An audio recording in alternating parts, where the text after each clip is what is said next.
Founded by Jim Dudley in 1989, Tiger Racing had a reputation for crafting high-performance, lightweight sports cars. The Avon was one of their most beloved models, a car that combined classic British sports car aesthetics with modern engineering. Jim Dudley wanted a car that would not only be fast, but also provide an exhilarating experience behind the wheel. The result was a machine that weighed just over 500 kilograms, but packed a powerful punch under the bonnet. As the Avon hit the track, it quickly gained a reputation for its agility and responsiveness. The Avon's success in amateur racing circuits soon caught the attention of enthusiasts worldwide, and it became a symbol of what a small, dedicated team could achieve with passion and expertise. Over the years, the Avon evolved, incorporating new technologies and design improvements, but it never lost its soul. Today, the Tiger Racing and Sports Cars Avon remains a cherished icon in the world of kit cars and racing, a legacy of a time when a small workshop dared to dream big. Welcome to Avon Rescue with Chris Hollier. If you are thinking of building a kit car and are looking for advice, you have definitely come to the right place. Chris has built over 100 cars, has created his own kit car mark, and was the editor of a well-known kit car magazine. In other words, he really knows his stuff. You're going to see lots of tips and tricks here, but the main focus of our series is not to show you a lot of wrenching. That's been done about 1,000 times. Instead, we will be addressing planning a build and offering answers to the why questions. This poor Tiger Avon is an example of a kit car dream that went wrong, and it has sat unfinished now for over 20 years. There are far too many unfinished kit car stories that end just like this. Sadly, many people give up on a dream not for a shortage of skill, but more often for a lack of effective planning. That's the goal here, helping you plan your work so that you can work your plan. In our introduction video, Chris showed you the car, told you why he bought it, and shared that he will build the car for track and hill climb use. Now let's drop into Chris's shed and see what he's been up to. Right peeps, let's have a look in a bit more detail at some of the things we've been doing over the last week and a bit on the Tiger Avon. Let's start right at the front. You'll see now everything's been cleaned up, stripped down. We've disassembled everything suspension wise, cleaned it all up, re-greased everything, put it all back together again. We've got a couple of little bits of touching up still to do, only tiny little bits. But all the calipers are now cleaned off. Pads have been put back in, discs and hubs have all been cleaned and readjusted. Steering rack's all gone back on again. Cleaned off the coilovers. Changed the adjuster round to the inside face so that we can get to them nice and easily on all four corners when the wheels are on.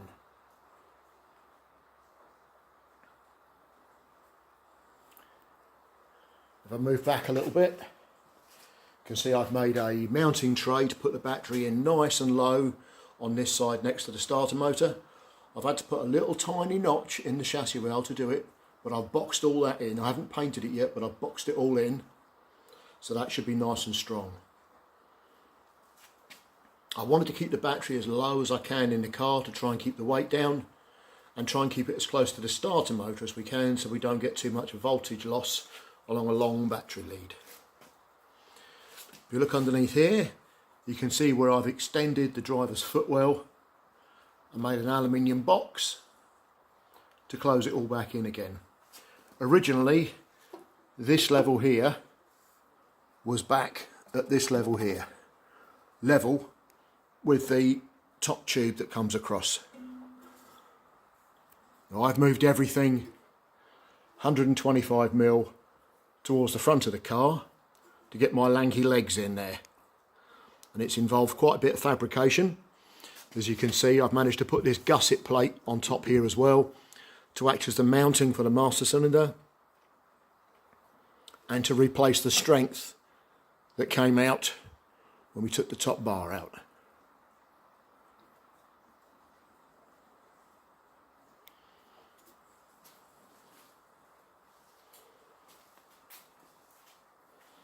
This is the new reinforcing bar for the pedal box. I'll show you that back in position a little bit later on when I put the pedal box back in so you can see what I've done.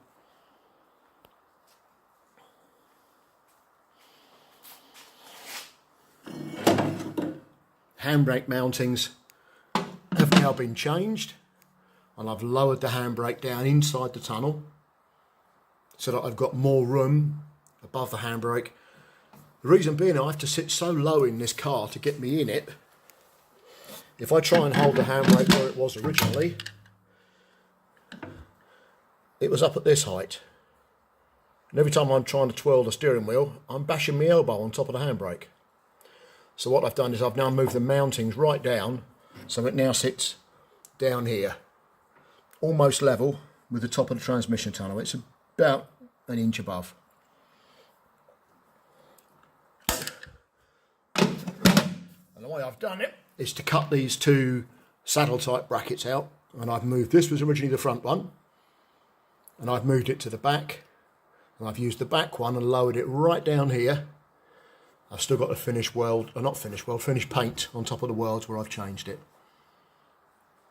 Now if I had a live axle, I couldn't do this because it would put the bottom of the handbrake too close to the prop shaft. But because I've got the independent rear suspension chassis, I've got loads of clearance between the bottom of the handbrake and the top of the prop shaft, and the diff doesn't move, so that clearance won't change by any more than about 1/8 of an inch. Okay, so now it's time to break out your inner Blue Peter. For those of you in the UK, you'll know what that means. For anybody overseas, it was a kiddies craft program from the 1970s and 80s. So what we've done is got a bit of cardboard, and we've prototyped the trough in cardboard first. Because if it goes wrong, I can redo it in 2 minutes and it's going to cost me nothing. This gives me enough room to get my hand round really comfortably, pull the handbrake up and release it, and still keep it out of the way of my elbow. Okay, and now we can work out how deep it needs to go at the back. I've angled the front, and hopefully this will then join up with a cover that will come across underneath the gear lever. And the little flange at the back here will help me create my little tunnel cover that's going to go over the mechanism here. Okay, and now this is the handbrake bolted back in place. You can see that it's fully off position. If I put my hand around it, just about into the tunnel, and it pulls up and it's locked up hard there. So, much more user friendly. And the next task is to make a little aluminium well, sit down underneath here, just like a drop down little section in the middle. It will come back to about here, and then we'll make a lid to come up to cover the top to here.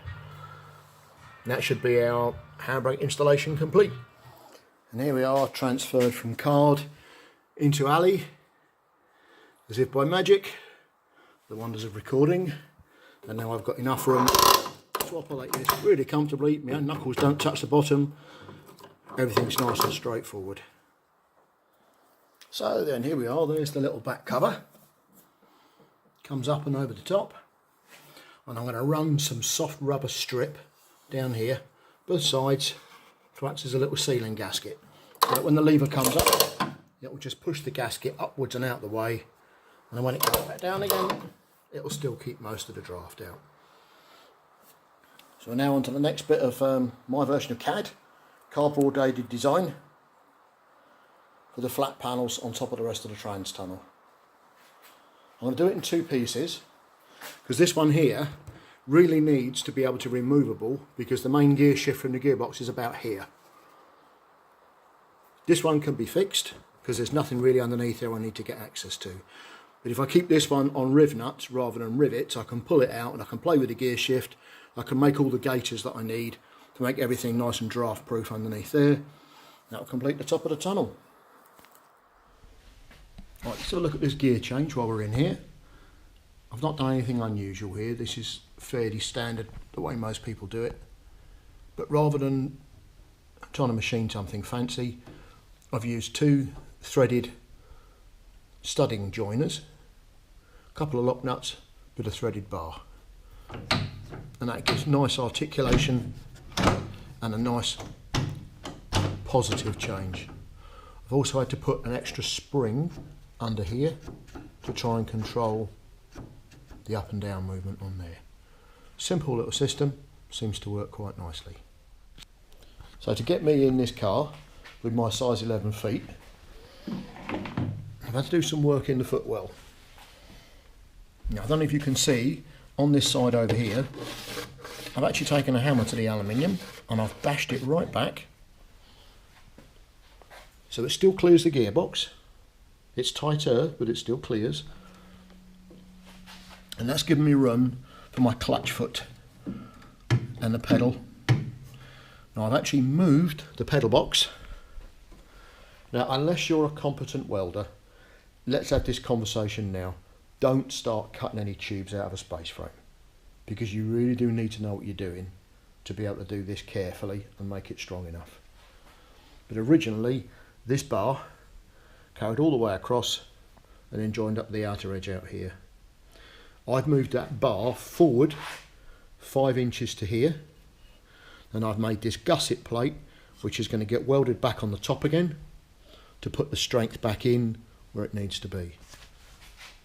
That's allowed me to move the pedals forward from, they were originally here, right the way back there. Now the other thing I've done, which can be quite controversial, I've changed what was a piece of inch box just here to a piece of 50mm by 3mm flat to allow room for my throttle foot to come down here.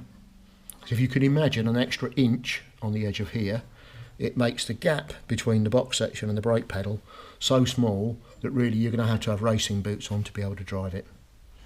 So this has all got to be finished welded yet and strengthened up. It's going to have a gusset in the bottom and a gusset in the top to make it nice and rigid and put all the strength back in where the box section came out. Again, if you're not a very competent welder, please don't start cutting bits out. You'll give yourself all kinds of headaches and you'll weaken the structure. And then you can see I've mounted the pedal box on these 2 upright straps, which everything's going to get finish welded in place. And I don't know if you can see it, but just if we look down through that hole, that's the tube, which is the steering column mount, which again has had to move forward because of the pedal positions. And then these 2 extra straps on the back here hold the pedal box nice and rigid. So by the time everything's finished welded in place, that should be as strong, if not stronger, than the original one. Another little thing I hope you can see I've done here is I've made the brake pedal push rod adjustable by turning down the outside diameter of a bit of the shaft, putting an M12 thread on it, using a threaded studding connector and a lock nut, and also put a ball end on the end of the push rod. So this allows me to set the pedal height properly and the clearance when the master cylinder is fully returned home. Right, okay, so all the modification work on the Tiger has all been about getting my big arse in this little tiny car. Now if you look down at the pedals here now, you can see my knees fit under the steering wheel comfortably. I've got quite a bit of room here. I can control everything I need to. And if we go back down to the pedals, you'll see I've got enough room to push the clutch down really easily all the way, and I've still got room between the transmission tunnel and the brake pedal. And on this side, I've got room to push the throttle down fully and move across and do the brake, again without getting involved, touching all 3 pedals at the same time. It may not look like much, but this is actually a big improvement on what was in there before. There's nothing wrong with the Tiger stuff if you've got size 7 or 8 or 9 feet. I've got size 11 feet, and that's what all this has been about. So if we now have a look at the height of the roll bar above my head, hopefully you can see that's a couple of inches clear. It's enough so that if necessary, I've only got to do that and my brains are safe. So that should suffice there. And if we come round to this one, you can then see again, if my hands are on the steering wheel, originally the handbrake was right up here, and every time I moved, I was whacking the handbrake. Now I've dropped it right down in the top of the tunnel. I can thrash around as much as I want here, making a complete fool of myself, and I'm not going to come anywhere near it. So far, all the modifications are working as hoped. Right then, let's have a talk about roll bars, roll protection, roll hoops, roll cages, Depending on what you're going to use the car for, there are so many different varieties.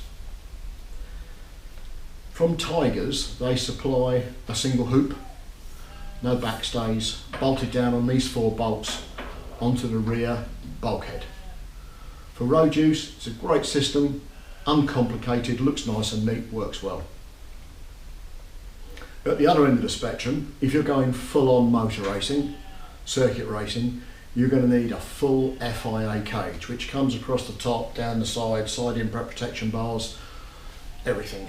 A lot of money, and they also make it impossible for somebody my size to get in. So what we had to do, compromise, balance, same old phrase, keeps coming up again, and cost. Now, if I was to go and get a roll bar made of this style, probably going to cost me £800–900. Because we're on the budget. I've been on eBay and I found a guy selling an old, and I do mean old, kit car rollover bar that had all kinds of brackets welded to it for hoods and seatbelt flaps. It was about a foot taller than this as well. But the important thing is the main hoop here was lovely and strong, nice and intact, and surprisingly exactly the right width to go on here. So by taking the angle grinder to it and getting rid of all the superfluous nonsense that was on it, I've now turned it into a single hoop. I cut the legs right down so it's at the right height. But when I bolted it on, it seemed apparent to me that it needed a little bit more for what I'm going to do with it. Not a criticism of Tigers, they're single hoop roll bar for road use, 100%, no problem with it at all. I wanted to protect the head just a little bit more because I'm going to be pushing this thing really hard to see what it will do. So I decided to add these diagonal rear stay legs. Now, one of the complications with putting these on is on the Tiger body, which I'll show you in a little while, there's nothing chassis wise up the top level here, it's all down the bottom. So there was nothing to bolt the rear legs to.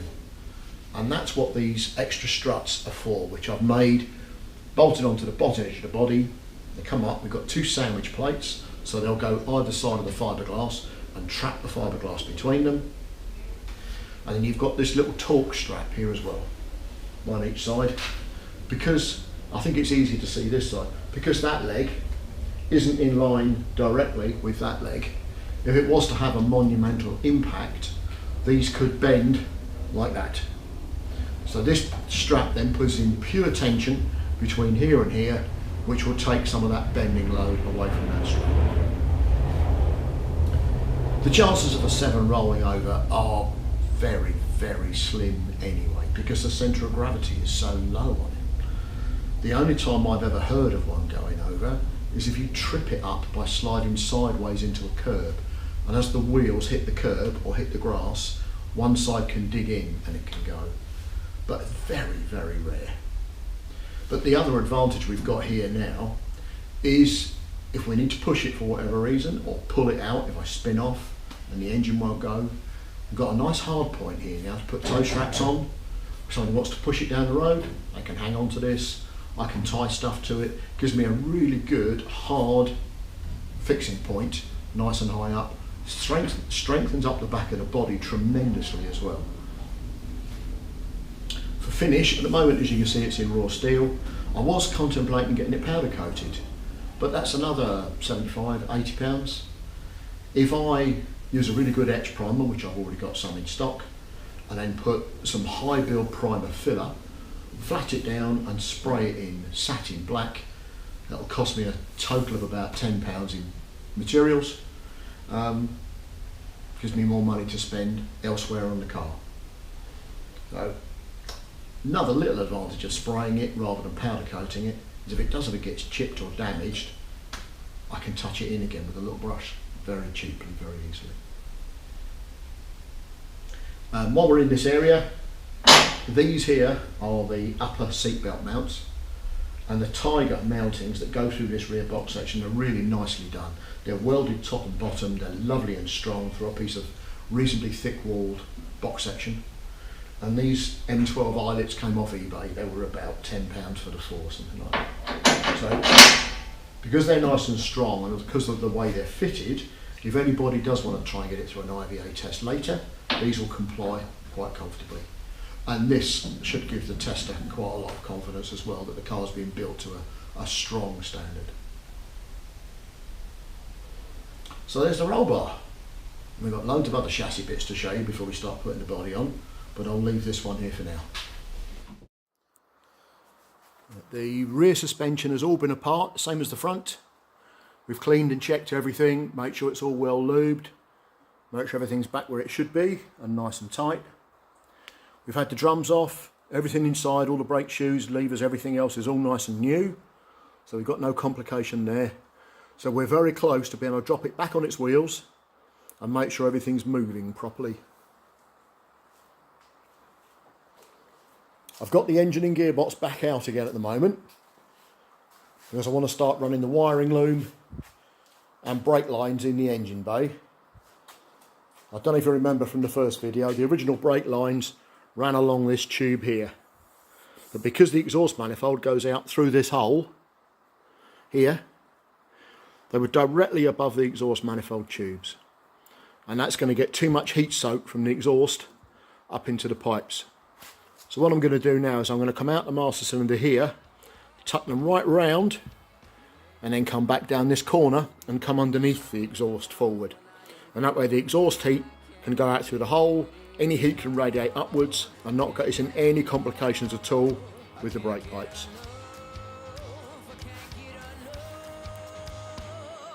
Thanks a lot, Chris. That was great. And that's a wrap on our first dive into chassis building for the Tiger Avon. We hope you enjoyed watching and learned a thing or two. If you like this video, make sure to hit that thumbs up button. And if you're as passionate about cars as we are, don't forget to subscribe to the channel for more hands-on builds and automotive adventures. Stay tuned, because next time we're doing body fitment and positioning, as well as engine mounts and more. Got questions about the build or ideas for future videos? Drop them in the comments below. We love hearing from you and are planning a Q&A session where Chris can help you with some of your build issues. Thanks again, and we'll see you at 7 Spot.